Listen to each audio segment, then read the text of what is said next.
Welcome, everybody, to the Eden Army podcast. I know we're talking over there on kick.com, and we are definitely still streaming over there, but we're having problems integrating Kick Chat into Restream. So I have to look over here to see what's going on in Kick. And there's a lot of you over on Kick, right?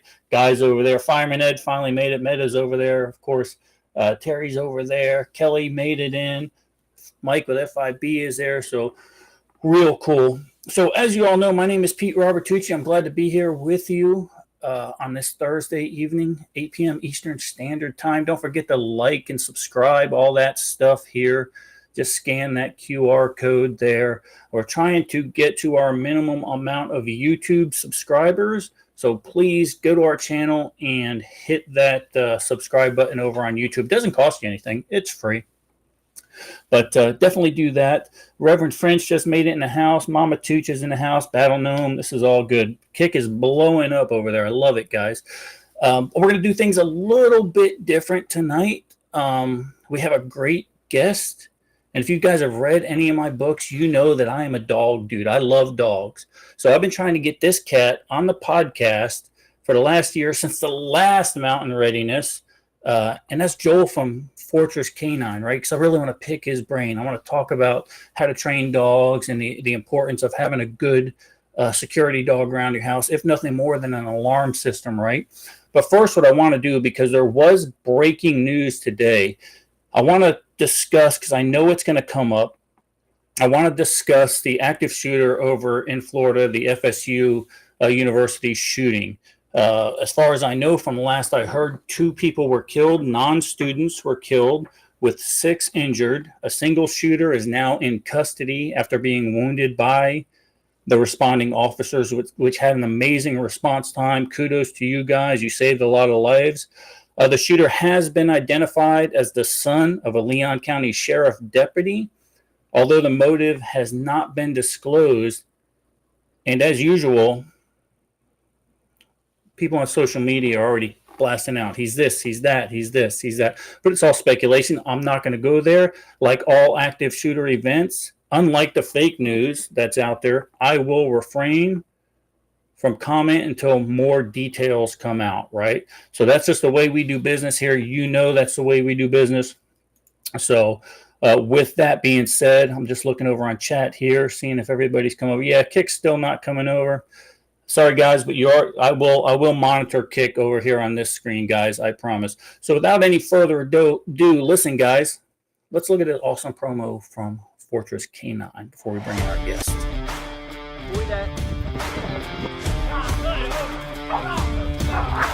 Let's go.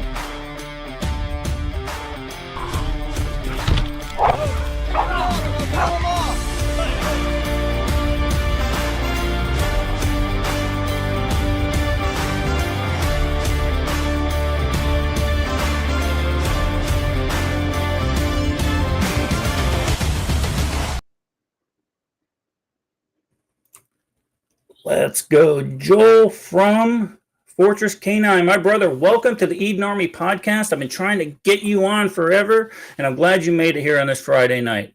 Well, thank you so much for having me. I'm excited to be here. Thursday night. Sorry. That's right. Thursday night. Yeah, it's too much going on in the background. I know. Joel, tell us a little bit about yourself as far as before you started Fortress Canine. Tell us a little bit about the history before you went into this venture. Absolutely. So I spent 12 years on active duty in the Army. I was an MP officer and deployed to Afghanistan, Iraq. I was at the Pentagon right after 9/11 and spent about 7 months down in the embassy in Bogota, Colombia, helping out with the counter-drug stuff that they had going on down there. So I spent a lot of time in the military. I was never a canine handler. I always like to point this out while I was in the Army, but that's when I started learning about the dogs. And so I came back from a deployment. My ex-wife was like, hey, got it. You're going to be gone from time to time. I want a dog here providing security while you're deployed, which is actually probably the primary reason that most people purchase dogs from us is the husbands will be, out of town frequently or traveling, and they want protection for their family while they're gone. And so started getting into it, and it just kind of snowballed from there. And it's been essentially what I've done full time for the last 12 years now. Excellent. And guys, for you, those of you watching, make sure if you have any questions for Joel in particular, just hashtag K9, and we'll make sure we get those questions answered before the end of the podcast. I promise. So, Joel? What originally got you? Okay, so you had a fascination with dogs up front. What made you say, okay, I'm out of the military now. Now I want to start my own training company? I often tell people, if you're trying to build something you're passionate about, find the thing you can't not do and pursue that. I tried doing other things other than training the dogs. First of all, when I got into it, I was a crazy mid-20 something young man when I first started doing this, and my mentor was a MACV-SOG veteran from Vietnam. And he just tortured us. It was like, at the time, it was a lot of fun because you're a mid-20 something guy, right? And you're like, this is an adventure. This is awesome. And you got a bunch of other guys around, and you're just getting tortured every time you go up and train. And all you want to do is do more of it. And so that caught my attention pretty quick. And then I would come in from work. I'd go do my Army job. I'd come home in the evening, and I'd grab dogs, and I'd just go out and spend a couple hours training every day. And it just really became an obsession right off the bat. The biggest thing to me was I never realized how well you could integrate dogs into everything that you do, and especially from a military perspective. And so I just became obsessed with, and being young and mid-20s and, hot-headed, I would get on they were message boards back then, right? They didn't have Facebook and all that. Right, exactly. And I'd be like, why aren't you special forces guys like jumping out of airplanes with your dogs? Look, we can rappel with the dogs, and we do this and we do that. And they were like, shut up, young boy. Like, you don't know what you're talking about. And then, of course, a couple of years later, every tier 1 unit in the world's, jumping dogs out of airplanes. But it just became an obsession with me right off the bat. And it was something that essentially I couldn't not do. And then long term, it just became something that I was able to, as I matured a little bit, I was like, hey, I can help people be secure. I can help these families. I can still do the fun stuff. We still get to, have the fun things when we want to. But for the most part, the goal now is to make sure that families are secure, that your children are safe, your wife is good when you have to travel. And should you need a partner when you're checking your house or doing something that's dangerous, you've got something that's going to be. Yeah, and that's good advice. I mean, that's a good reason to get into it, right? The canine handlers that I've dealt with in the past, we'll call them the instructors, the trainers, whatever you want to call them. They immediately they want to, and especially as a dog owner, I want my dog to know how to bite somebody. I want them to know how to bite. That's just got to happen, right? But I say what's more important is to train your dog when not to bite. That's what I say. What are your thoughts on that? Yeah, so we call that stability. And so I often tell people we spend about 3 to 4 times as much time doing stability work with the dogs as we do the bite work. You get into a lot of the sport world and even some of the law enforcement world, and they really avoid it because they think that the dogs won't bite as hard if you do the stability side of things. And there's definitely, there's a technique to balancing those two, right? You don't want so much stability that the dog won't bite, but you also don't want so much bite that the dog's now danger to your family or the people that you're moving around. And so that's really what we specialize in at Fortress K9 is dogs that are family dogs that can move in public, dogs that you can have guests over at your home, but that will also be fierce and aggressive when the time comes should they need to defend you. And you're right. And the dog, that dog needs to be trained to know when to stop too. That's the other thing. You're going to want a dog that's going to be aggressive. And we'll talk about the 3 different types of dog personalities, not so much personalities, but training aspects that we had talked about in the green room earlier. And you can give me your opinions and what each of those aspects mean. But let's back up just a little bit since we're a preparedness oriented show for the most part. Let's talk about prepping with dogs. First of all, let's talk about a typical dog. Now, am I right to assume that most of your dogs that you train are Malinois, or do you also do Shepherds and stuff like that? So the 3 dogs that we focus on are the Dutch Shepherd, the Belgian Malinois, and the German Shepherd. And we have working line German Shepherds, old school, straight back, square hip German Shepherds. And so when you're thinking about prepping for these dogs, there's a couple things you want to keep in mind. Most important thing, just like it is for our family, is feeding them, right? You got to make sure that your dog's got food. So there's always trade-offs on these things. If you have something like, I think I noticed a freeze dryer behind you there in the office. And so we've got 2 freeze dryers from, oh my goodness, I can't remember the name of the freeze dryer company right now. Harvest Right, probably. There you go, Harvest Right. Hmm. So what we do is as we're going through, we'll take like chicken with the bone in it. We'll take organs from like deer harvesting and stuff like that. When we go to the places to harvest our deer, we're like, I want all the organs, right? I want all the guts that you provide in there. We'll run it through an industrial grinder, put it into the freeze dryer and freeze dry that. That's wonderful. It's great, but there's only so much of that you can store. Right. Another great option is if you have chickens or if you can run rabbits. If you're going to feed a raw diet, where most raw diets go wrong, most of these like Farmer's Dog and places like this, number one, they're putting vegetables in there. Dogs don't eat vegetables as a general rule. They get all that from the gut of the animals that they eat. So they're eating the vegetables that are in the process of being digested by their prey animals.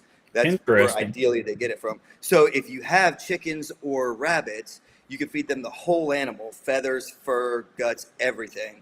And that's their ideal diet. Now, of course, you have to be able to maintain those animals if you're going to do that.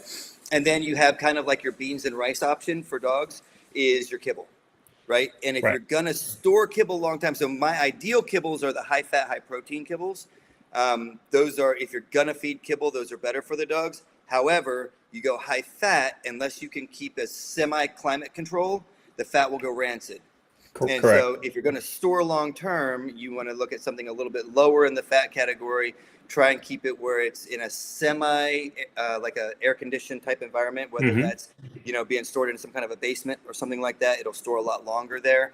Think of a warehouse, right? Again, it's not ideal for the dogs, but if you're looking at long-term storage for this kind of stuff. And then if you're hunting, if you're gathering, whatever you're doing to feed yourselves, all those guts, all those extras, all the stuff that you're not consuming, those are perfect for the dogs. Sure. And so as you're going through that kind of stuff, you don't want to waste any of that. That's all good for the dogs. The one thing I'll warn about, especially with the shepherd breeds, the German shepherds specifically, is you want to moderate how much they get at a time, because they can twist a gut. And so you don't want to dump the whole gut pile of like a cow or a moose or a caribou, especially your bigger animals. They will gorge themselves, and potentially they can twist the gut, and then that's lethal for the dogs. It will kill them. So we want to moderate how much we're giving them at a time. So you're going to settle an argument here in the Robertucci house, and either I'm wrong or my wife is right. I don't know what the answer is, but you're going to settle this for me. Okay. So I say that you can give dogs raw chicken, complete 100% bones and all. It's where you run into the problem is when you start to process those bones and cook those bones and give it to the dogs. What say you solve this for the Robertucci household, Joel? Can you give dogs raw chicken bones? So we've done this for years. Raw bones crush when the dogs bite them. Cooked bones, if they break, they splinter. And that applies whether it's a cow bone or a chicken bone. The reason people will say cow bones are safe for dogs is because most dogs aren't strong enough to break them even when they've been cooked, but they do splinter when they're cooked. If it's raw, they can eat any raw bone. So now some people are paranoid and they want to like pressure cook their chicken and stuff. I'm not a fan of cooking meat and food for the dogs. It's not like the end of the world or anything. It's just not ideal because that's not how they eat it in nature. But if you feed a dog a raw chicken, you can either do a full chicken every other day or a half a chicken every day. So when we had access to like the laying farms and they would lose their 10, 20 chickens a day, they'd throw them in a freezer for us. I would take a hatchet and a chopping block, take a frozen chicken and whack it, and it splits right in two, right? It's pretty crazy how it does it. And then you feed half a chicken every day to each dog. And yeah, they will they will eat the brains, they will eat the feet, they will eat. That is the perfect diet for the dogs. So if you have access to whole chickens or whole rabbits, now I don't recommend feeding your dogs these animals live, especially if you're keeping them, because then your dogs go, everything that I'm looking at is food. So you want to kill it first and then give it to the dogs. But raw chicken is an ideal diet for your dogs, and there's no danger of them getting splinters in those bones and it causing them problems.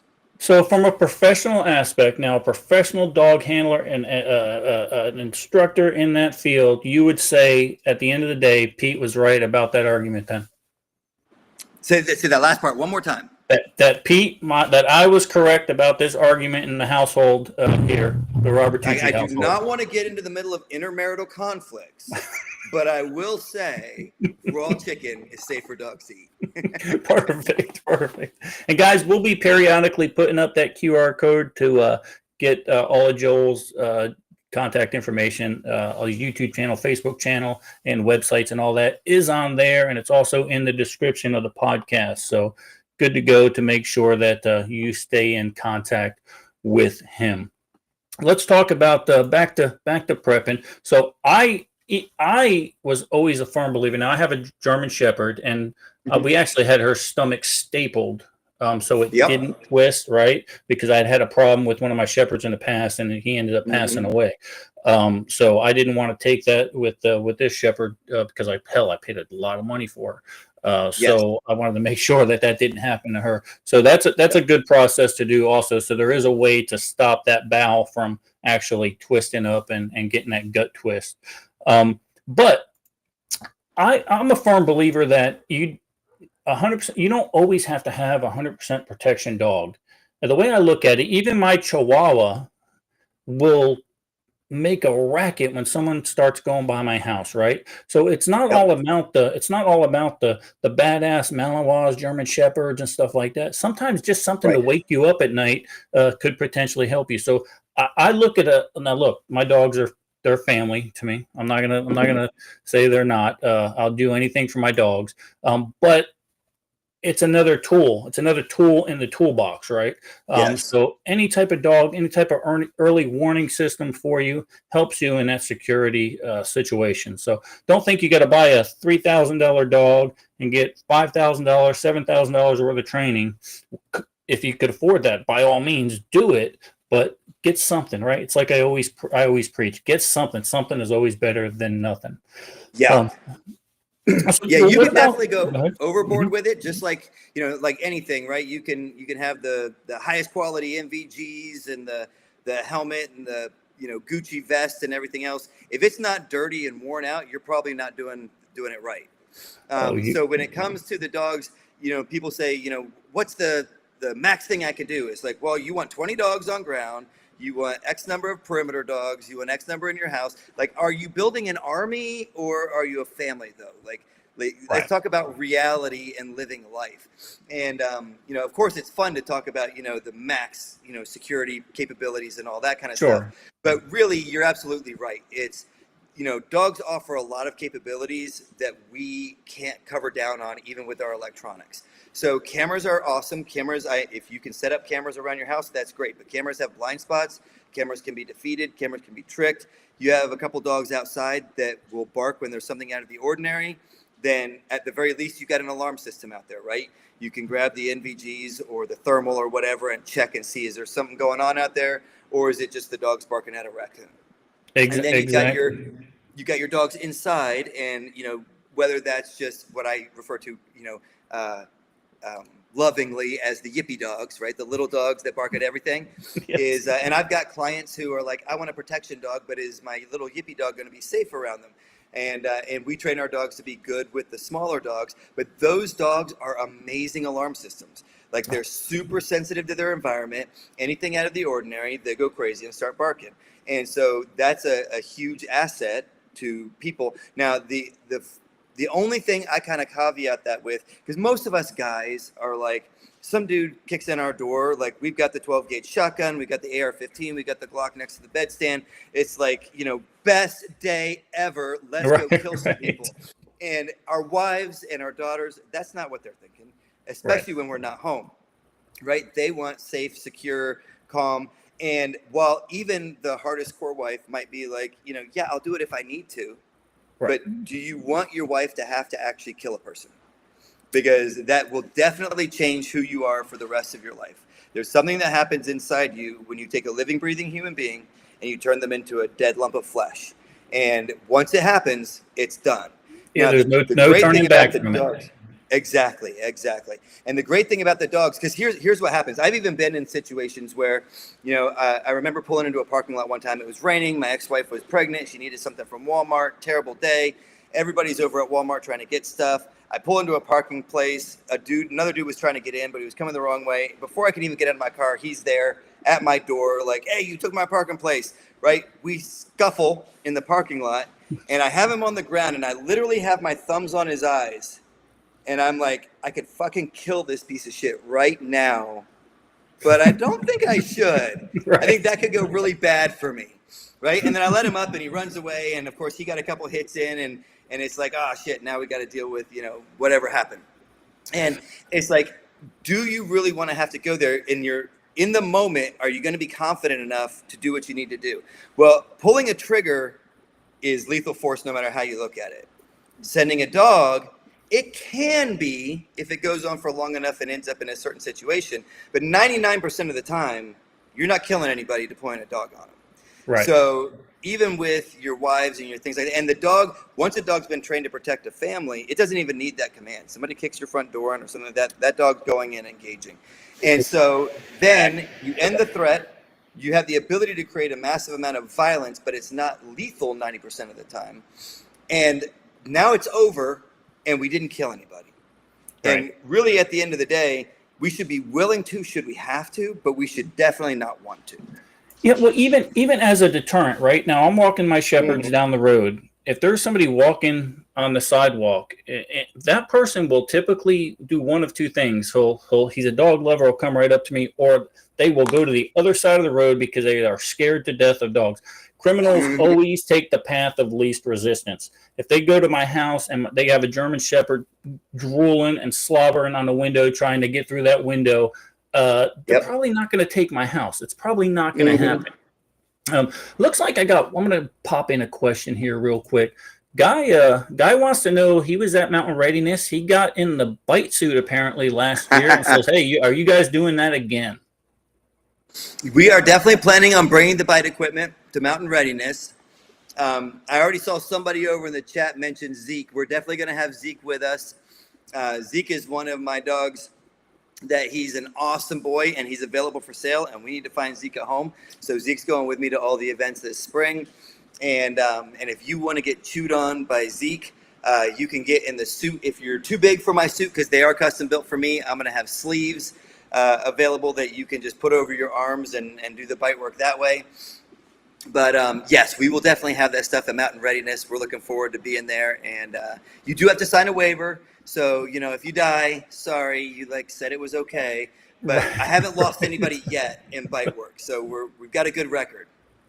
Let's talk about Belgian Malinois. Now, my buddy Javi, my brother from another mother, he's got a Malinois. And that, let me tell you, people underestimate how much attention you have to give those dogs and how much actual motion they need. He lives in, he splits his time between here in Florida and northeastern Kentucky, or Tennessee rather. And he's got a ton of acreage up there. But I'm telling you, when that dog goes out in the morning, it is constantly roaming his property. He never ever stops. And they have to be, especially the Malinois breed, they have to get rid of that pent up energy, or what ends up happening with them if you just keep your Belgian Malinois in the house the whole damn day.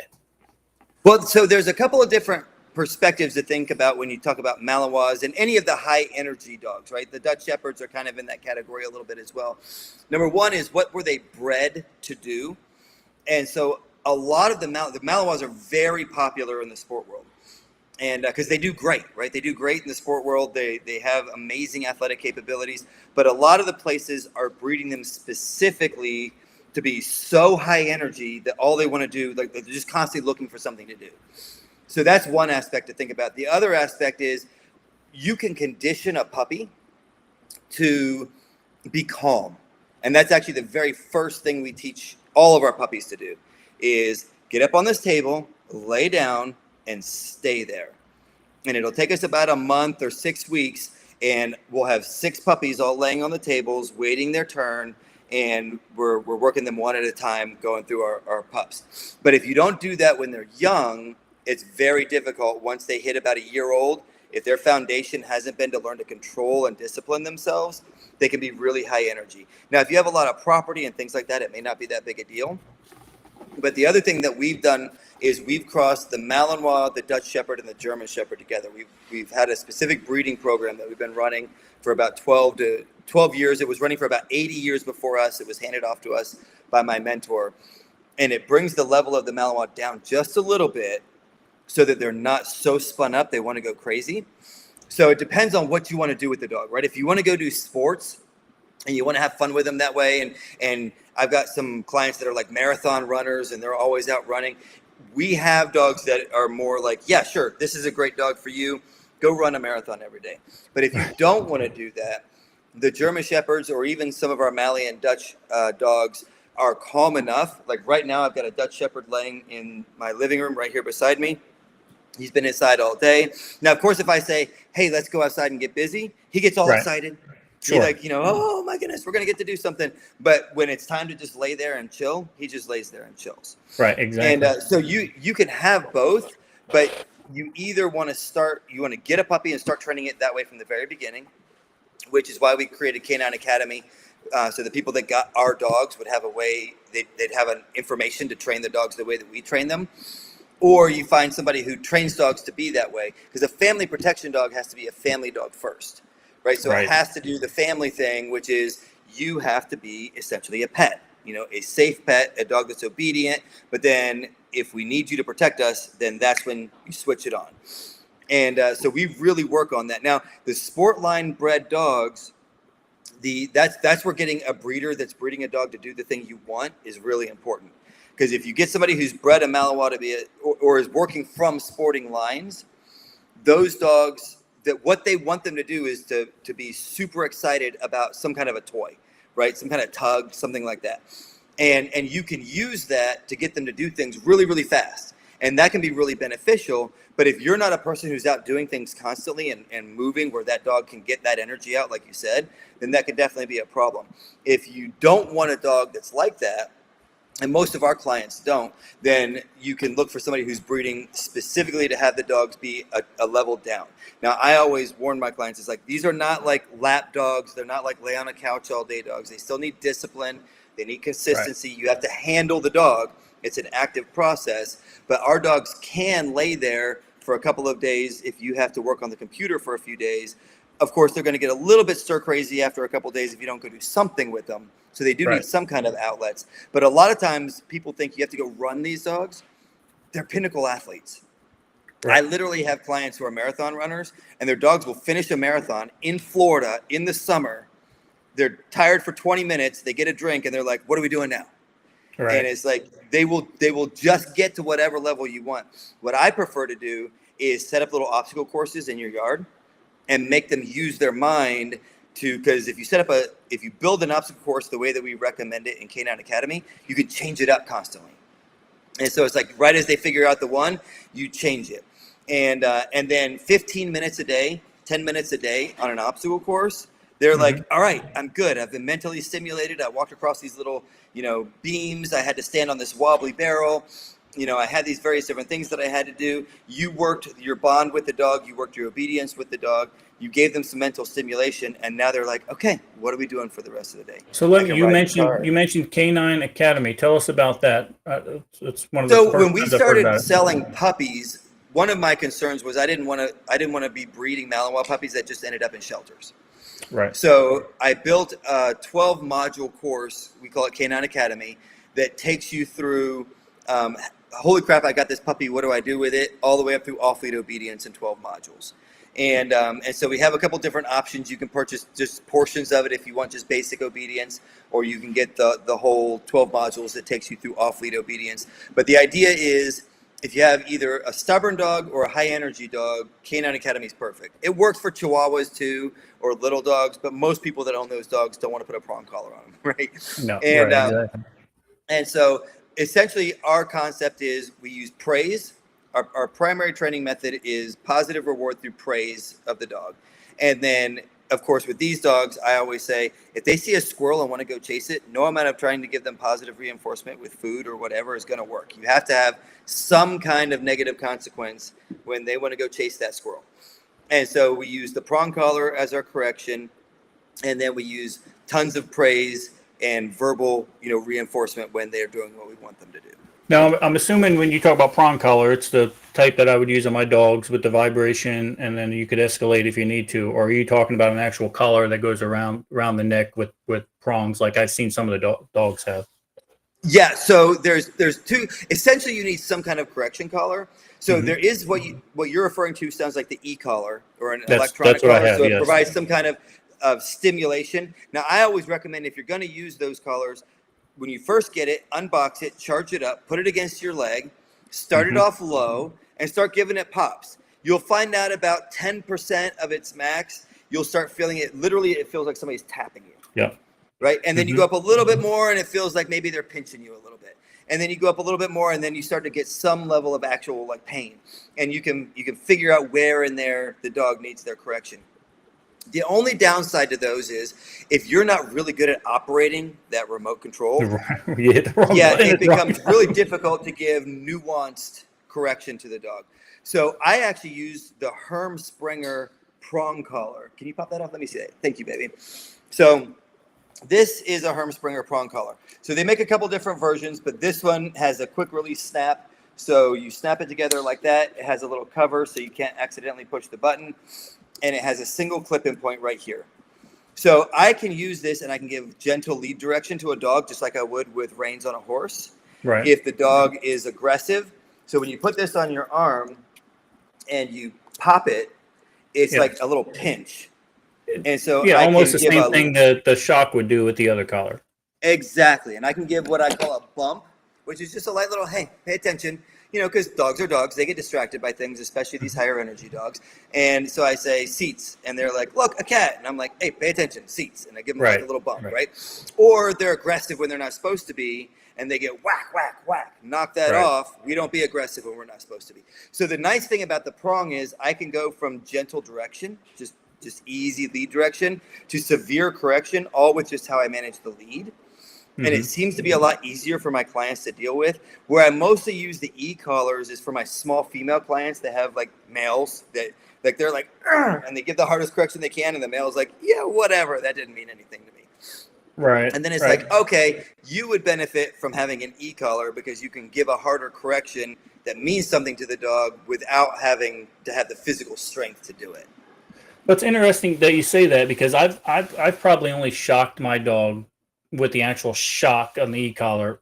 I could maybe count it on my hand 5 times because I don't have to now. They know they want when I vibrate them, they know, okay, I need to snap to it. And one of the things that I learned was when I'm walking my dog, especially we talk about seeing squirrels and being predators and want to chase after the squirrel. I always put the collar on the lateral side of the dog away from me. And the reason I did that is because if I ever had to shock him or vibrate him, I didn't want him to think it was coming from me. I wanted him to think it was coming from an external source, and he got closer to me. Just a little bit of nuances that I've learned from some of the local trainers and stuff like that. And plus, one of the other things I did when I got the German Shepherd Remy was as soon as I got her home, me and her were over there at Bass Pro Shop. I would say 2 or 3 times a week. And I would I had her sitting in the playground in plot, sitting down and just letting her watch the kid, just watching her be stimulated, but knowing that I can't go do this because I haven't been told to go chase these kids around. Right. So that was one thing that really benefited me with Remy, the German Shepherd. Now Sawyer, on the other hand, he's an asshole. I really got to stay on task with him because he's the meaner of the two. He's the dumber of the two, but he just goes wacko sometimes, but he's definitely learning. So there's a lot of different aspects to the collar you're using and the e-collar and how you apply that kind of correction. Exactly. Is very important. Yes. And I found the same thing with the prong. Once you've given a dog a couple of hard corrections with a prong collar, and it's mostly our males, right? The males at some point are going to challenge you. They're going to be like, yeah, I don't want to do what you're saying. And you're like, no, you need to do it. And they're like, maybe if I bite you, I won't have to do what you're saying. And then they challenge you and you have to give them a couple hard corrections. And then after that, they're like, okay, got it. Like, I understand my place now. And then you mostly, you rarely have to give a hard correction, what I would refer to as a hard correction, once they've gotten those first couple as a young dog, and they just realize, okay, you're serious. Like, I don't want to go there anymore. And it's mostly just communication. Like, people look at the prong and they're like, oh no, it's a spike collar, blah, blah, blah. Right. I'm like, I rarely have to use it. When I was running my weekend training courses, I would have these women show up with their dogs, and I'm like, do one class with the prong collar, and if you don't like it, like, we're not the people for you. And right. They would realize, oh, you're not, it's not penetrating their neck. It's not, stabbing them in the neck when you pull it. It's communicating to the dog and giving them I want you to do good things and to get rewarded. But if I have to, then there's going to be a negative consequence. Let me ask you this. Now, I was always under the mindset, or under the, I always thought that, listen, and I see this a lot with female people that have dogs, right? They want to tell the dog 5 times, stop, sit down, come here, stop. And when I first had my dogs, I was always a stimulus person, a touch person, because I noticed as dogs correct themselves within the pack, it's not always just a bark or everything. It's usually a touch. They set it down. Exactly. They understand. So these are one of the things that I incorporated into my training, especially at the very beginning. Sawyer was easy because he was food driven. Remy, on the other hand, I had to give a command and maybe even give her a stimulus, a little touch on the back, and say, "Okay, look, I'm telling you what to do now. Let's do this." So that's another argument me and the wife have is, listen, stop telling that dog 35 times. Make that dog obey you, and whatever it takes to make it happen. I'm not saying you have to beat the dog, but it needs to. It needs to respect your authority, your pack. You need to, you always hear you have to be the pack leader. And I don't know how much truth there is behind that. Maybe you can, is that factual or? Well, so there's 2 things there, right? The first one is we actually have a statement in our training philosophy that says 1 direction, 1 correction. And the idea there is I give a command 1 time and I expect you to obey it. If you obey it, praise. If you don't obey it, correction.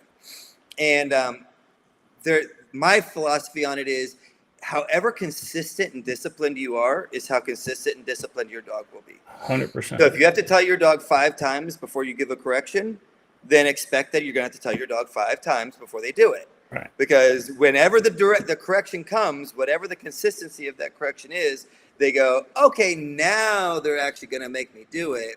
So I'll do it now.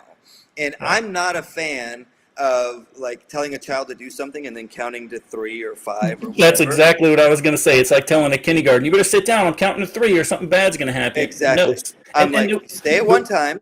And then of course, the correction might be for a dog. It might be a light correction if you've been good, but you're just having an off day.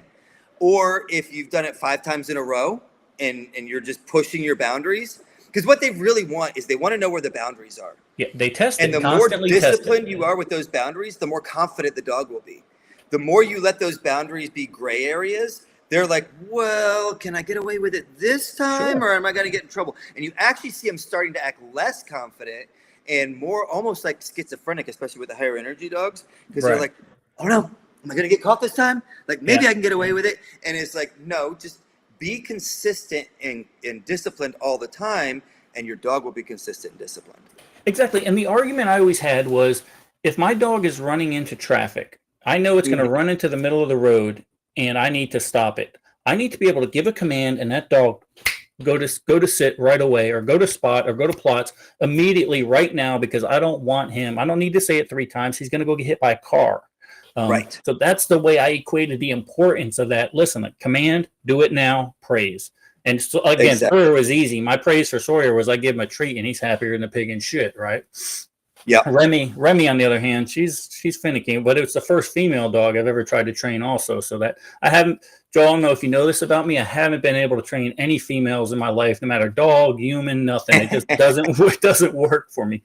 I like to feel like I trained my wife well, but I don't think she would agree with that. She's over there giving me like smirks right now. No, they learn. They learn that if they let us believe that, they win on all aspects of it. So it looks like Jay over on YouTube has a question for you. Let's read this. This is, I had had 3 black and tan German Shepherds. Some I've paid a ton of money for. All end up either joint issues or hip dysplasia. Do Dutch German Shepherds have these same type of issues? Thanks for the Okay, question. so I'm going to say something that people that are new to the dog world might find very controversial. But my opinion is the AKC, the American Kennel Club, has destroyed every breed they've ever registered. Agreed. And I would just recommend, if you want to see what I'm talking about, do a Google search, type in any breed you want, and then 1920, like the year 1920, and click on images and look at what that breed looked like in the 1920s, and then type in a Google search for the same breed, Best of Show 2024, and that's the AKC's Best of Show, and see what that breed looks like now, and then ask yourself, do I want a dog that's been registered by the AKC? And I think 99% of the time you'll go, no, I don't want that. So the German Shepherds were brought over from Germany, obviously, after World War II. They were the pinnacle dog of the dog world at that time because the Germans were amazing. The Germans were not done building the German Shepherd in World War II. If you actually look at 1940s images of German Shepherds, they look more like Malinois than our modern-day German Shepherds. And they were still crossing Malinois and Dutch Shepherd into them, which is why we cross Malinois and Dutch Shepherd into our German Shepherds. But finding a healthy line of German Shepherds is extremely difficult. The Dutch Shepherds typically don't have that issue. The Malinois typically don't have that issue, although the Malleys have been registered by the AKC for longer than the Dutch Shepherds. Dutch Shepherds are a little bit harder to register because in the early 1900s, they almost lost the breed. So what they did was they brought in a bunch of Malinois into Holland to cross into the Dutch Shepherd, which is why they're so similar now. And that saved the breed. But you have, so generally they're healthier. But if you have working line German Shepherds, which my definition of working line German Shepherds is whatever breeds were used to create that breed in the first place, have to periodically be crossed back into that breed. Otherwise, you end up with genetics that are so in line, it's essentially like inbreeding. That's which interesting. Is why the practices of the AKC tend to destroy all their breeds, because what they essentially do is they funnel all the genetics into such a narrow pathway that you end up with all these genetic problems. Gotcha. And so if you find breeders who are breeding for working ability, which generally what they're doing is they're crossing lines periodically, you get a thing called hybrid vigor. So almost all genetic problems are double recessives. So if there's a hip problem in a dog, it only shows itself in the breed if it's got both recessives present. If either one is a dominant, it never presents itself physically. Gotcha. So you can have a dominant recessive, and the dominant is what shows, and then the dog's hips are healthy. You could have two dominants, and you're good. So when you crossbreed, the hybrid vigor, what it does is it goes, the best genetics from both sides end up being what's dominant. Interesting. And so you it's not 100% that you'll have zero health problems genetically, but it significantly reduces. We have a genetic health guarantee on our dogs. I've never had to use it because all of our dogs' genetics are healthy. Now, of course, that doesn't mean that I'll never have to in the future. There's always the possibility you get a freak, genetic combination. But for the most part, the reason that most of the German Shepherds have those issues is because of the AKC breeding practices that have just done so much damage to the German Shepherds. And let's talk about let's get back to working dogs and how they kind of they apply to our prepping community, preparedness community. The way I look at it, there's three type of we'll just call them working dogs, right? We'll call the general protection dog, the one for the family, and then we'll call the apprehensions dogs, and those are the ones that usually work for the police department and stuff like that. And then we have the military dogs, which is a completely different category that we don't even really need to talk about because we're not in that space right now. So could you just basically just kind of give a breakdown of the difference between, like, a family protection dog and an apprehension canine that would work at the police force? And the training is different, right? So just speak to that. Yeah, so my philosophy is most of the sports, so whether that's IPO, Schutzen, KNPV, these were sports developed in different countries.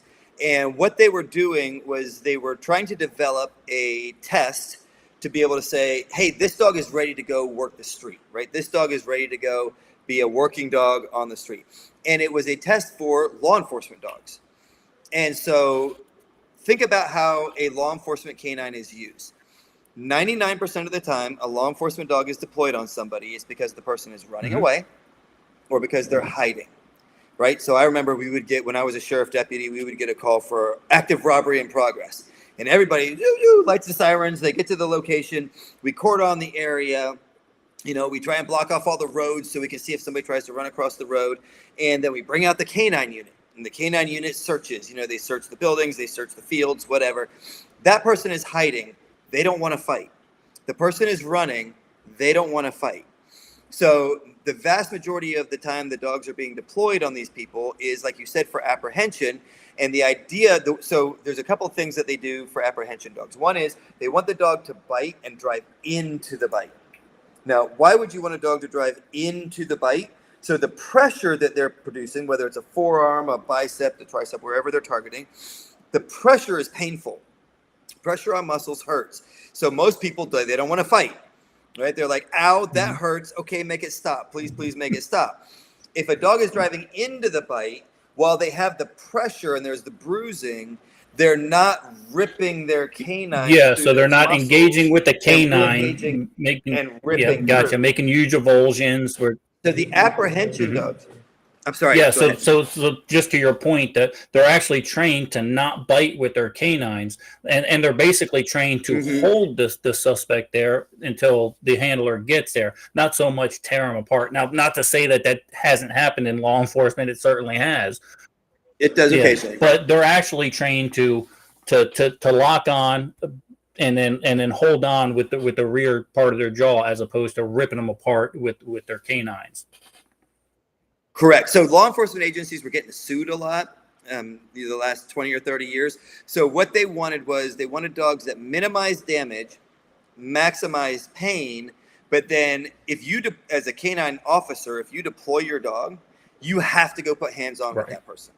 So you're going to put handcuffs on that person, which means you're going in, you're going to call your dog off. They have better and worse success in that, depending on the training that they've done. Sometimes their dogs turn and bite their own handlers. But that's the idea, right? You call your dog off, you put handcuffs on the bad guy, you take him to jail. You don't want him saying, you know, I curled in the fetal position and he ripped my forearms off and I'm going to have permanent injuries.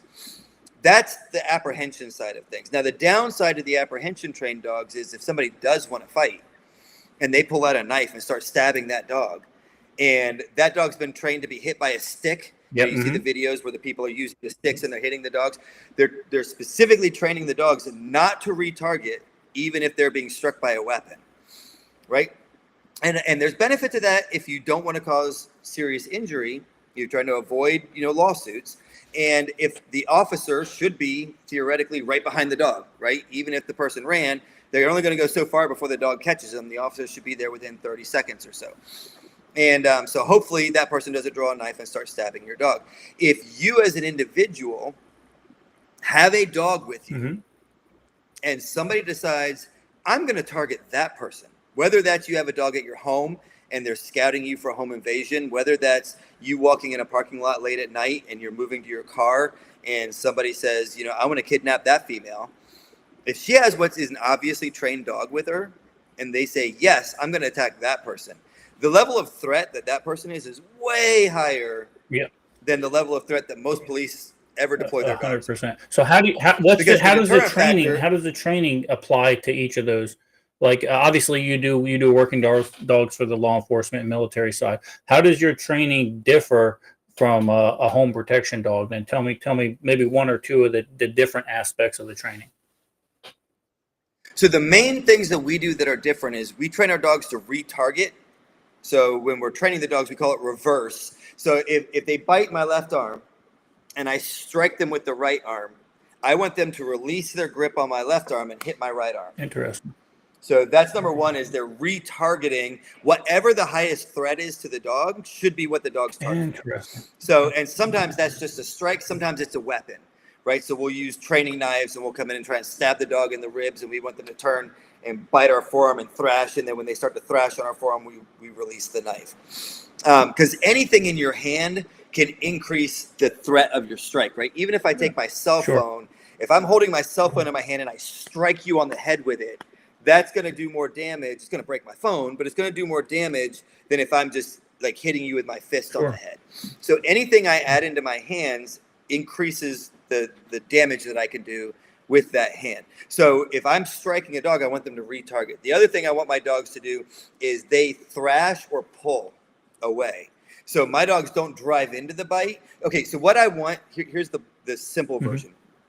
I want maximum violence for the shortest period of time. So like we train with firearms and anything else, violence of action, right? You want your dog with the violence of action type of technique.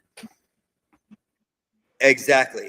I want the person to immediately go, this was a bad decision. I want it to end. And then I want it to end. I don't want to kill anybody. If we have to, we have to. But I don't want to kill a person if I don't have to. I don't want to cause more damage than I have to. You started this problem, but as soon as you're ready for it to be over, we'll call it off. And then, every situation is different. If they're in your home, you might want to maintain control over them till the police arrive and take them away. If you're in a parking lot, you may just want to get to your car and get away. So the thing that bugs me about most people in the self-defense world in general is they have this idea that this is how it's always going to be. Use this grip and with your pistol and you'll always hit your target. But what if I'm seatbelted in to my car and the person's shooting at me from behind? Like that grip doesn't work anymore in that situation, right? There's never a one thing fits all your problems. Yeah, you would never use a flat-headed screwdriver for something you need a Phillips for. I mean, there's a lot of different tools, a lot of different mythology behind it all. Let's look at some of these questions here. Susan asks, she has a half shepherd, half lab, which is a complete idiot. Or will she be or he be susceptible to a stomach twist? So the twisted gut in general, so the way a dog's stomach works in them, and this is the larger chested dogs tend to have this more than the smaller chested dogs, is the stomach is attached at either end by two tendons. And it kind of hangs between those. When it's empty, it's pretty much taut. Right.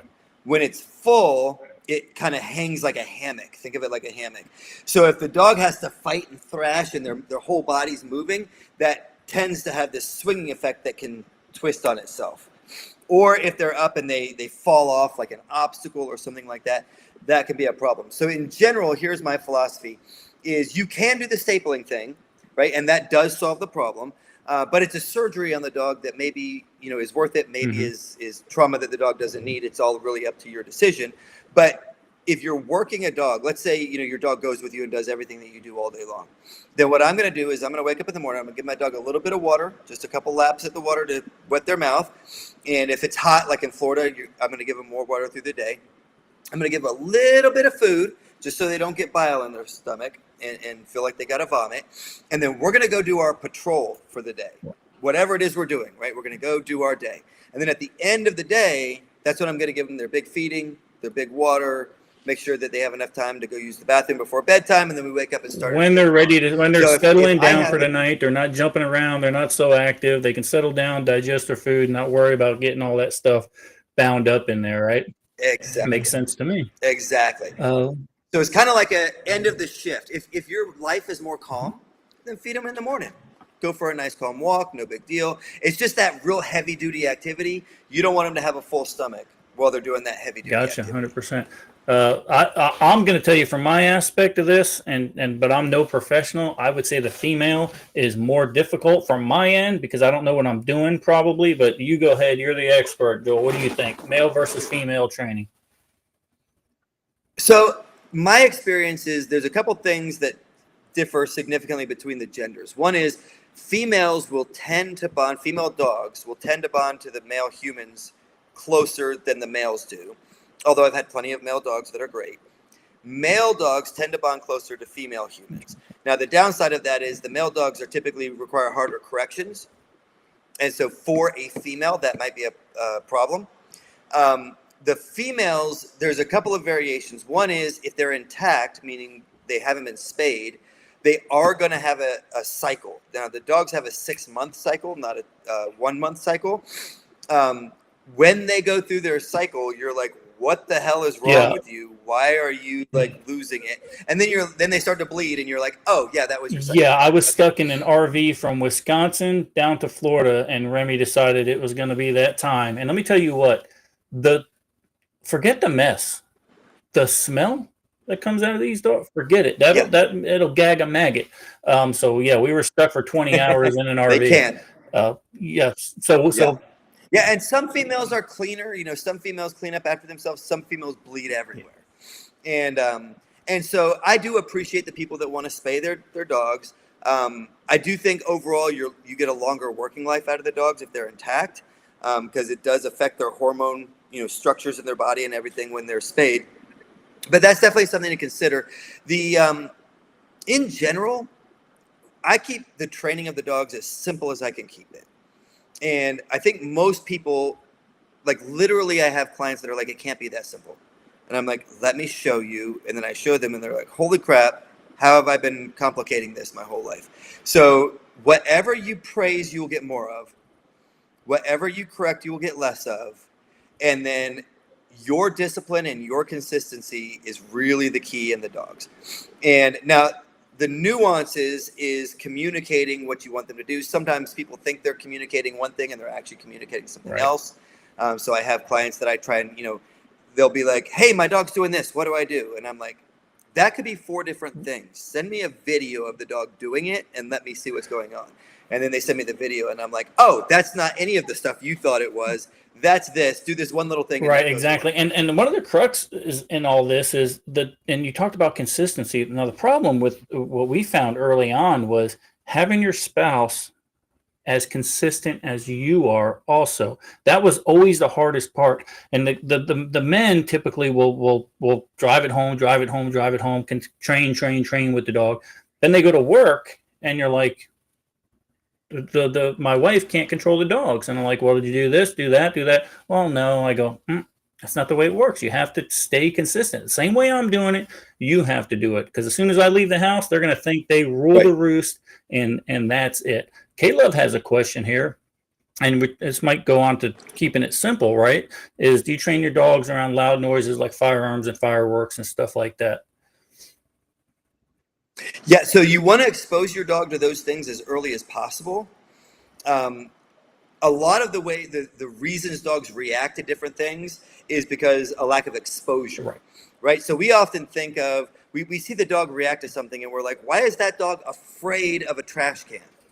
And like if you live in a neighborhood and you just got a new dog and you walk it down the street the first day, everything's normal, we come home. We walk down the street the second day, everything's normal, we come home. All of a sudden on the third day, the dog walks outside and is like, what the hell? What are all those things out there on the road? They weren't there the last 2 days. And we go, the dog's afraid of trash cans. Right. Dogs don't have a concept of trash. Right. Dogs don't have a concept really of cars, right? So when you're in a parking lot and a car pulls around to go down the aisle, you as a human know this is how cars drive. The dogs only learn that by being exposed to it. So they have to go into a parking lot and watch enough cars drive by that they're like, okay, that thing's not going to try and run me over. They have to go out on the sidewalk and see the trash cans show up enough times that they're like, oh, every once in a while these things show up. They just sit there. They don't do anything. No big deal. And so the more we can expose our dogs to various different things, the better, especially with loud noises.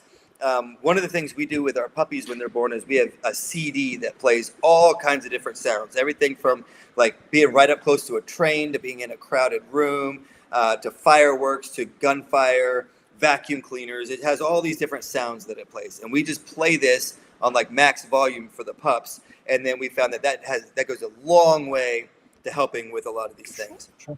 And then we have a shooting range right next to where the dogs are tethered at. And so periodically people come out and they shoot, and then we work the dogs around the shooting. The one thing I will warn you about is, and people will sometimes want to take the dogs out to the range, especially if they're shooting like rifles and things like that. And they're wearing hearing protection, the human is, and they've got their dog beside them with no hearing protection on, and they're like, come on, yeah, we're going to get some exposure today. And the dog's like, holy crap, my eardrums are being blown out.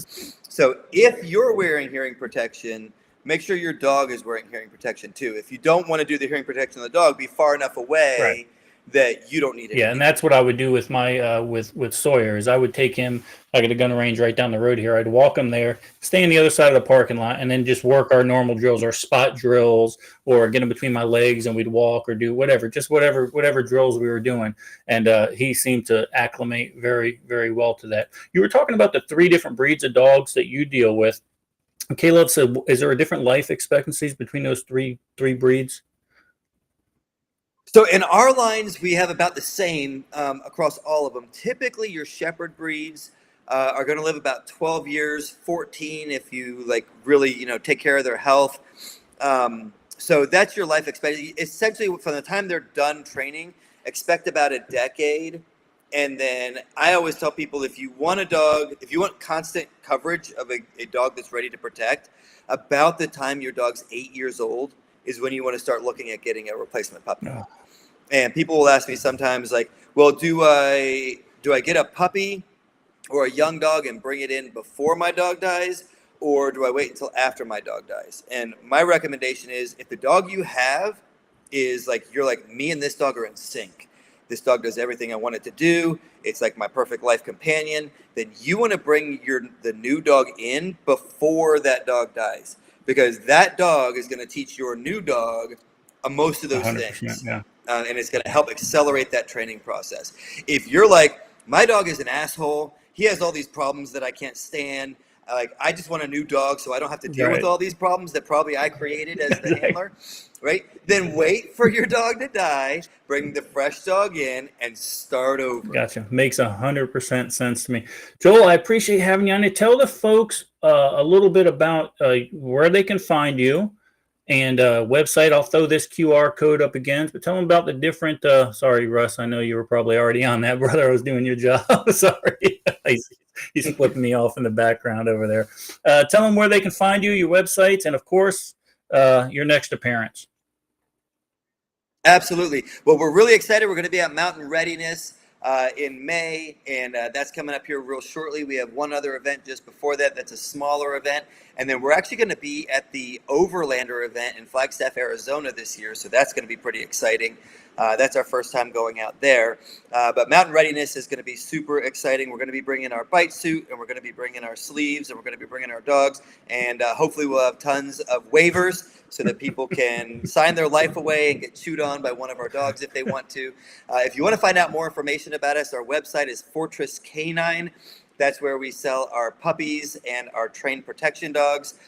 And then if you already have a dog, or if you're looking to buy a puppy and do the training yourself, we have a website, k9academy.us. That's the letter K, the number 9, academy.us. And that takes you through the same training process that we take all of our pups and all of the training that we do from our puppies all the way up to when they're ready to go home, minus the bite work. I don't have the bite work in there. It's kind of tough to do. But we do have some of the advanced courses. Like we have an initial tracking course if you're interested in getting into like the search and rescue type tracking with the dogs. There's some basic stuff like that in there as well.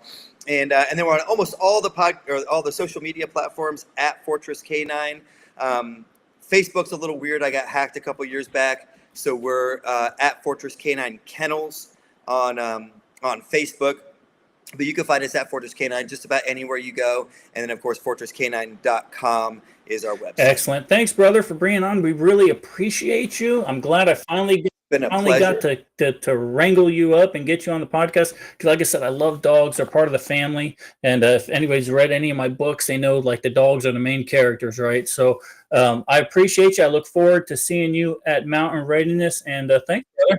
Absolutely. Absolutely. Have a great night. But a pleasure, everybody. Bye.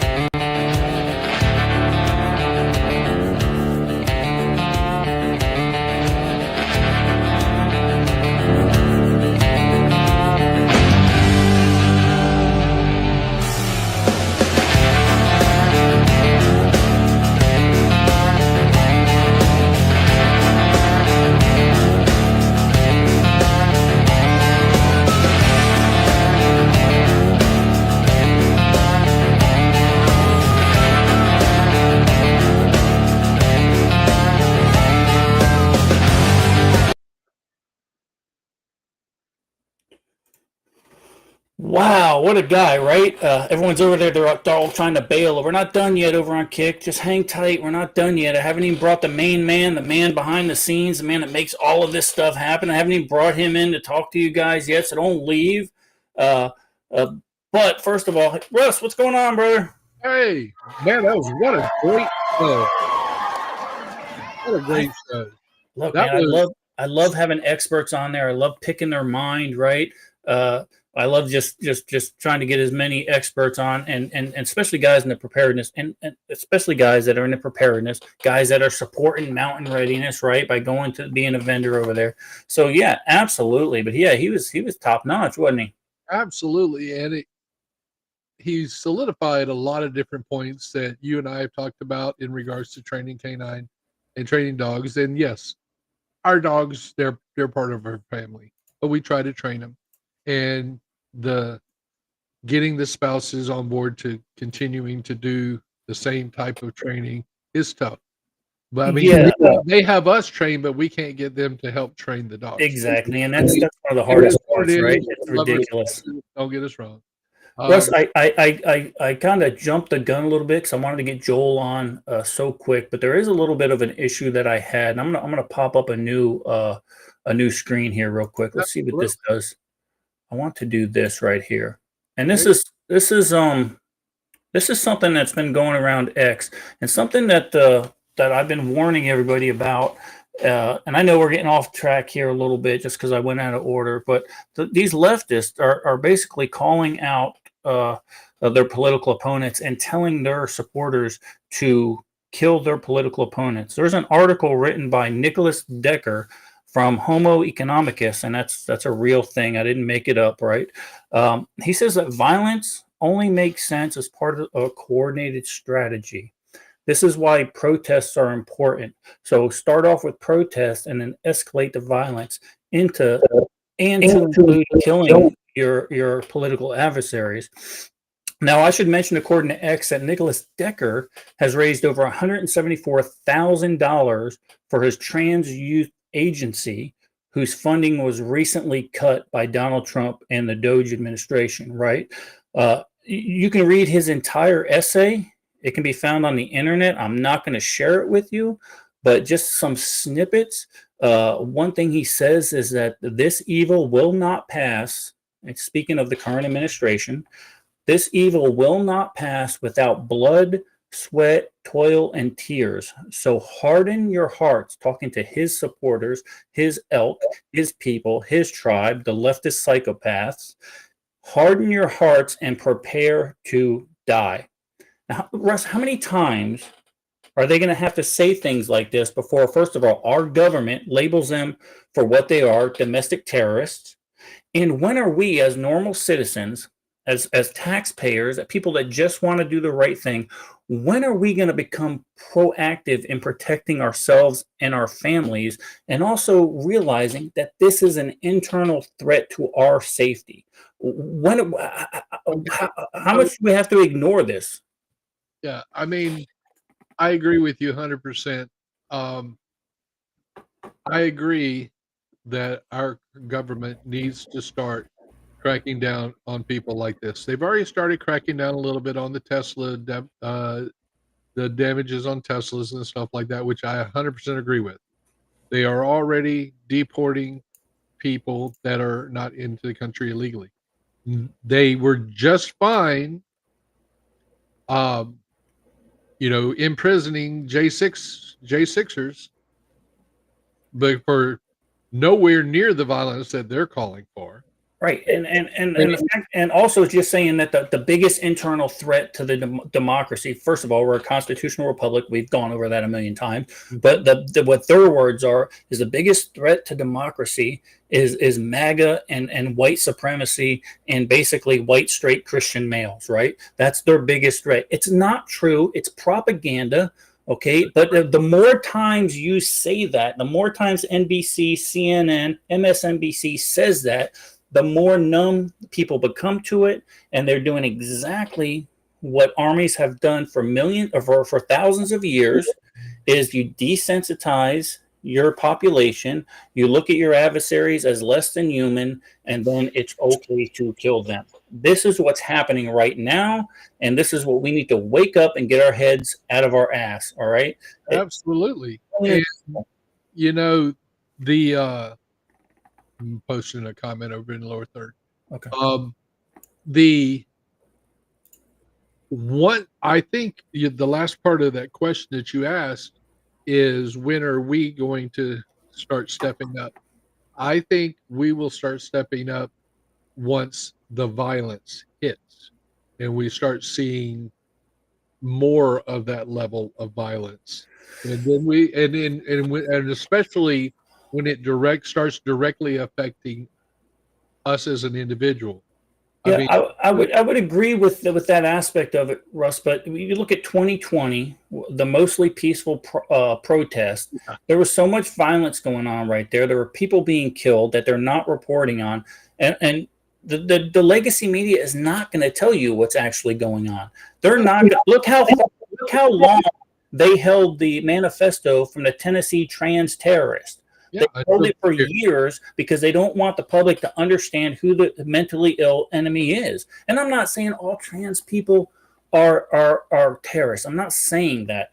I'm saying if they plant the seed in someone who may have a mental compromise, that sooner or later it's going to come to fruition, and they're going to act upon what they've been hearing over and over and over again. So that's problematic. I don't know, Russ. I don't know the answer. All I can say is get trained. And I'm very, very interested to see the background. I don't want to get in any speculation, but I want to be very interested to see what the background is on this FSU shooter, if they allow. Now, I knew that he was a white male as soon as they were so quick to put his name out there. I knew that was. If it was anybody else, they would. If it was a Muslim, if it was a trans terrorist, if it was a African American or minority, they never would have let his name out. Yeah, well, and you talk about the narratives.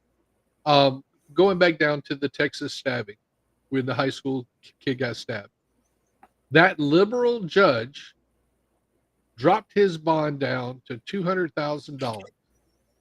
And the GoFundMe was well over that. And the family went out and bought a house or rented a house or whatever in a freaking nice neighborhood with allegedly, along with a brand new vehicle, allegedly. But that part is alleged. The part that was not alleged is the fact that the bond was dropped. But that didn't happen to Kyle Rittenhouse when he was under indictment. He stayed in jail. It didn't happen with the J6ers. Right. But it doesn't fit the narrative that the mainstream media wants to have happen. And I mean, I think mainstream media, MSNBC, CBS, NBC, and heck, even Fox, because they're considered mainstream as well, they need to just go to hell away.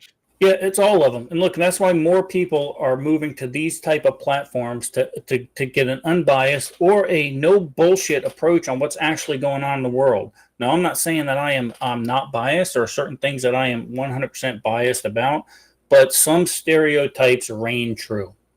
I don't know what to tell you. There's nothing more I can say about that. But let's back off of that because I get riled up about that. I want to talk about my governor. I want to talk about the governor of the great. Go ahead. You got something to say? Griff, fornicate thyself. Yeah, I know. I see him over there yakking. Yeah, I was ignoring him. I want to talk about first two things before I get off on this tangent. Oh, only going to be available at Mountain Readiness, and these are jam up little 30-ounce koozie deals. Not koozies, but tumblers. So only available at Mountain Readiness. It's going to be a one-time thing. Maybe, I don't know. We'll keep going. And then I have to ask you, red shirt, you like it or not? Because there's talk up in the air. Melissa wasn't sure. I'm not sure. Like the red shirt. Tell us in the comments, whatever. But back to the great state, the free state of Florida, and our great governor, Ron DeSantis. Ron DeSantis called for a law against China owning any land in Florida near or around any critical infrastructure, including agriculture facilities and or fields. Now, Should this be a federal law? Absolutely. Okay, so here's my take on it. I think immediately, Don Trump, Don, because I know you watch, right? I think we should immediately use eminent domain to take all the land owned by the Chinese, the CCP, under the National Security Act right now, today, make it happen. There's no reason why the CCP should hold land next to a military base. Absolutely correct. There's no reason the CCP should hold farmland that's critical to feeding our populace. Immediately eminent domain it, give them a fair price for their money, kick their asses out of here, and then we'll start talking about if tariffs are working or not, because that's going to be the kick in the ass. Give them the same fair price that they have given historically to Americans when they do eminent domain. Yeah, and as an American, go to China and see if you can buy a rice field. Go to China as an American and see if you can go buy a rice field. Ain't happening, okay? You'll work for them. And this is why so many illegal immigrants over the last 4 years have been from China. People saying, yes, there are military-aged males that came over the border illegally, but 90% of the people that came through the southern border and the northern border, thanks to Canada, allowing them into their country, are these farm workers, are cheap labor that they know they can go either manufacture something or distribute something or farm something for pennies on the dollar, because now they've got them over here illegally and they're going to treat them just like as if they were in communist China. So, I mean, and I think we talked about it last week. You know, China came out with the edict that if you are a Chinese national and no matter where you're at, you are responsible for helping gather intelligence. Yeah, we talked about that last week with the students going to the university. There was a mandate from the Chinese government. Listen, you can go, but you right now are going to work for the government. 6-month subscriber bullshit. Red shirt, brown pants. No, not brown pants. I do all my podcasts in my underwear, bull. So that's the way it works. Larry likes the red shirt. My boyfriend Kelly says the red shirt rocks. I love that. Teresa liked it. All right, red shirt stays then. I won't give it away. It brings out the bloodshot in your eyes. I'm paraphrasing, of course. He said it brings out the color in your eyes. That's awesome. I was paraphrasing that because it was just there. It gives Eden Army 1 says the red gives your cheeks a healthy glow. Exactly. See, that's not the healthy glow. That's the high blood pressure. Yeah. So, you're talking about governors, and as far as governors go, I would definitely rank your governor as in the top 5, if not the top 2, possibly number 1.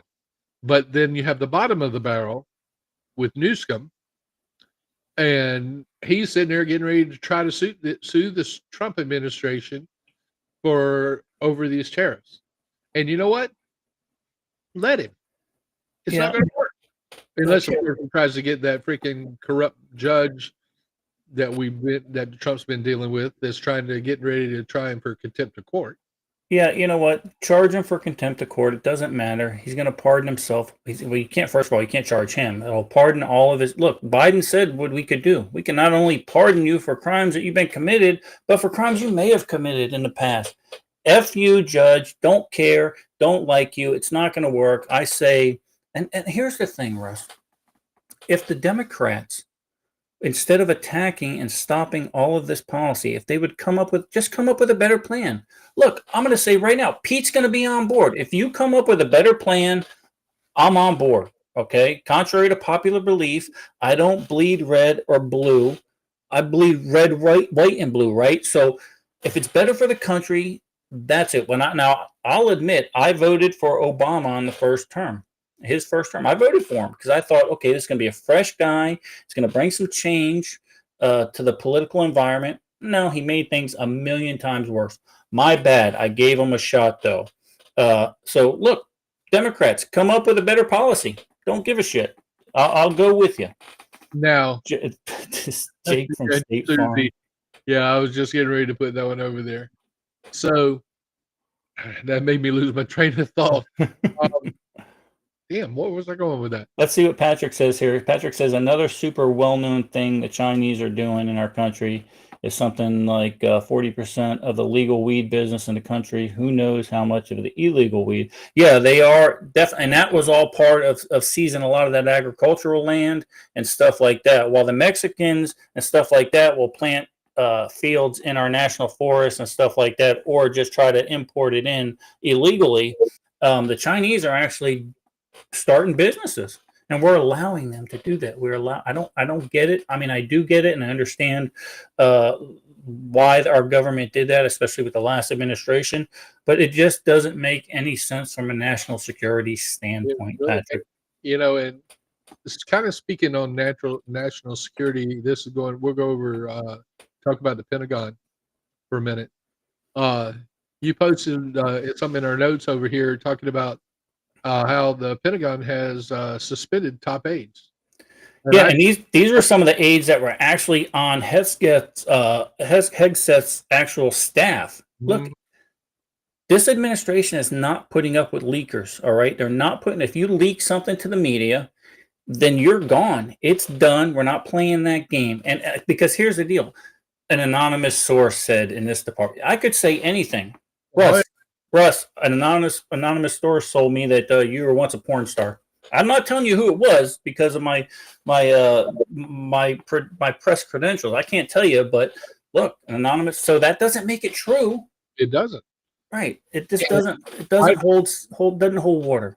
I think what they're doing is what they need to be doing as far as getting rid of the folks like that. Just like they got rid of the commander up in Greenland. And the next one that's on the hit parade needs to be that commander down in New Mexico. Yep. Same situation. I'm not going to do this because of my political blah, blah, blah. Well, guess what? I'm sorry. And for those veterans over there in the in chat can probably attest to it. It didn't matter who the hell we had in as the president of the United States or who was the Secretary of Defense or Secretary of the Air Force. It didn't matter. We still had to follow their damn orders, whether we agreed with who they are politically or not. We still had to follow their orders. And that's a trickle down thing. And those people in those spots, those higher up spots, those commanders and stuff like that have seemed to have forgotten that. Yep. And well, they put their career, Russ, they put their career in front of their country. Oh, right? Absolutely. And here's the deal. That's a shame. Those ones of that rank, there's nothing going to happen to them other than the fact they're going to be like, number one, you're never going to get another command again. So why don't you just retire? Exactly. They're not going to get demoted and retired. They're just going to be allowed to retire, which may be an ulterior motive for why they did it in the first place. We don't know. But I'm sorry, for someone such as me that spent 20 years of my life having given that oath, and it never expires. That kind of sticks in my craw a little bit. Well, that's old school military as opposed to the newfangled. Listen, I need to join the military because I need a job. Right? That's back in your day when you went in. You went to serve your country. That was something you were going to do. So that's just the difference. Yeah. Let's talk about prep of the weeks, guys. Yeah. Well, and while they're starting to throw that stuff in there, obviously Diana found my OnlyFans page. She goes, but in the case of Russ's past porn star career, it's true. Well, no. and it is true. It's an only fan page. It's not even fans. It is only me. Right, exactly. All right, everybody over in Kick Chat. Any preps of the weeks? What I did this week is, man, we trained. We trained a lot. I had Guy, my battle buddy, come over, and we trained working with some things that Guy got at the gun store or at the gun show to see how effective they were. Out of it. Yeah, we did get some good pictures out of it. And also I trained with Jay and his mutual assistance group yesterday, and them boys ran me ragged. I don't know if I can do these running sprints and stuff anymore, Russ. But over there in chat, Kelly says he put up a new 1080 meter antenna. Yep. Antenna. Nice. Diana got a new pew pew. Very cool. For me, man, I've been just still trying to get ready for this adventure for the summer. That's what we've been doing. I did have a close encounter with a snake. I found out that according to my lovely bride, I do move faster than she's seen me in quite a while. And to quote Angry American, it was a snake kind of snake. It was a garter snake, but it was a fairly good sized one. And I was under the house, and Pete's already heard this story. I was under the house working on my son's plumbing at his trailer, and I was trying to readjust myself, and I reached to go grab a 4x4 that was part of the underpinning. And as I reached, I looked where I was reaching, and I saw the snake. And you want to talk about unassing the AO? That would be this guy. If I wasn't at the weight I am now, compared to what I used to be, I'd probably still be under the trailer. But boy, I was able to move fairly quickly, according to my level. That's what happens when adrenaline dumps. Larry says he got his JS8 call up and running. Nice. And then Patrick says he picked up some fib sporks. I did hear that. 2G, 5G, Yagi up. Good. Spectrum Analyzer next. Have you guys, now I know Larry did, I think Larry messaged me and said he got the Omega Dynamics book. I hope he reads that. I hope he kind of absorbs that information, especially as a Christian. I don't know what his religious background is, but if you're a Christian, you will certainly enjoy that. And I did get a magnetic antenna for Teresa's truck so we can communicate via GMRS while we're traveling. So that was the other one. And you put a backup camera on? And a backup camera on the utility trailer. So Teresa can see around her, and hopefully we can get up to the lovely state of Wisconsin of no humidity without any major. Yeah, and 50 degree nights in the middle of August, which is really nice. And I guess though, I mean, it's not considered a prep of the week, but as of last night, I guess I have officially announced our production company. Yeah. Oh, well, hold on. Let's hold off on that for just a second, though, because I want to talk about that. Because Angry American let the cat out of the bag last night, but we'll talk about that. I know that I talked about Omega Dynamics, right? I know it's a nonfiction book. They're really going to get you in a mindset as a Christian on some of the things that you may face should stuff go sideways. After you're done with that, while you're waiting for my book to come out, I want you all to consider it. And again, look, I'm not getting any gain from these guys. I don't know anything about these guys.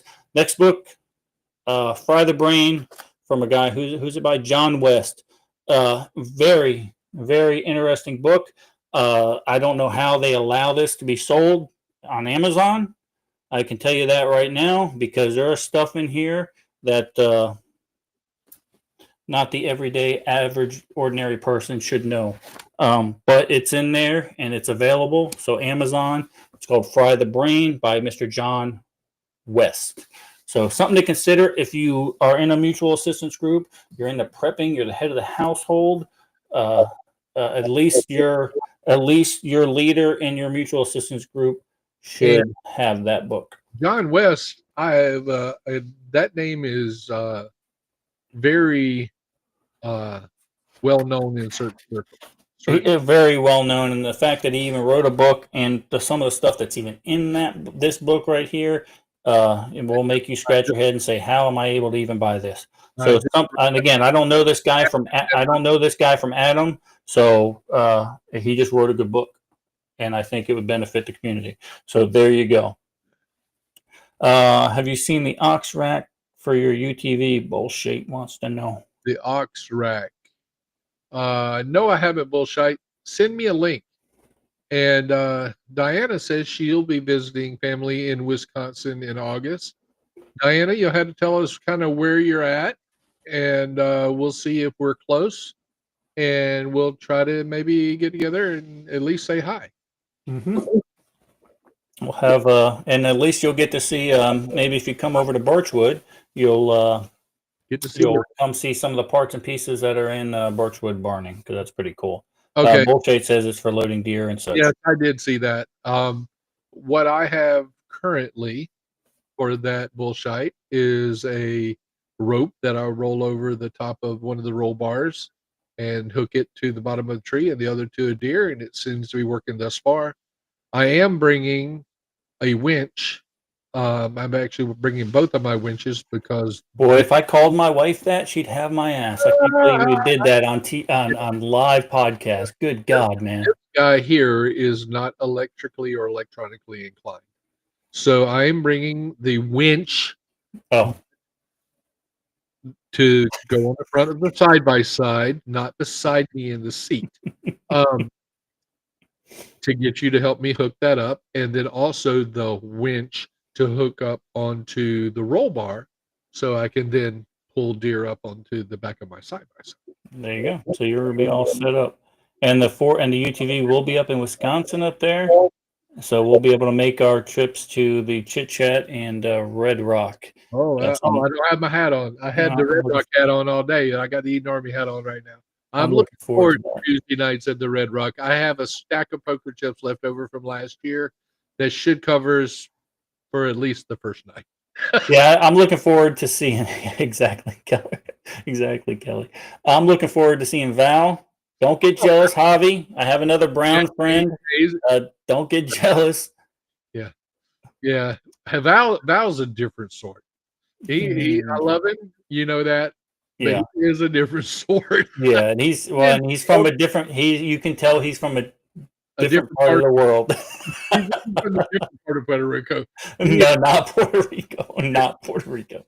He is a politician in the deepest sense. He shakes hands, kisses babies, a smile on his face all the time. He's hilarious, absolutely hilarious. Yeah, I think Javi met him last time he was up there. Just ordered Patrick. You're welcome, brother. Again, I wish I was able to write a book like this guy, but I don't have the life experiences that this guy had. And it's a good book. You'll enjoy it. Let's see what else we got. Now is the part of the podcast we just go through chat. Sorry we ran long, but I wanted to pick Joel's brain as much as I could. Let's see. John Westbrook, good. Going through chat. Sorry. No, you're fine. K Love said she just ordered it on Amazon. Also.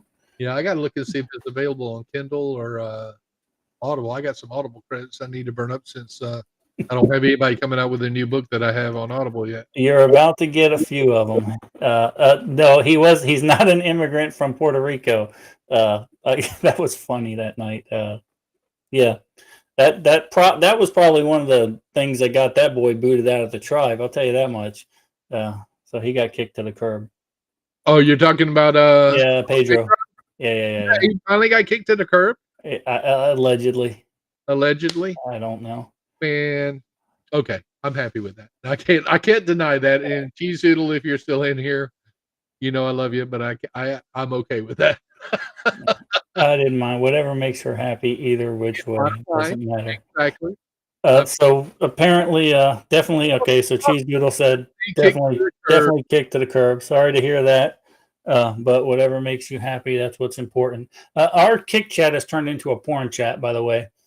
We got something going on with Kelly and Diana. I don't know. There's no telling. There you go. Larry says that that book is on Audible, so you can get that for the ride to Wisconsin.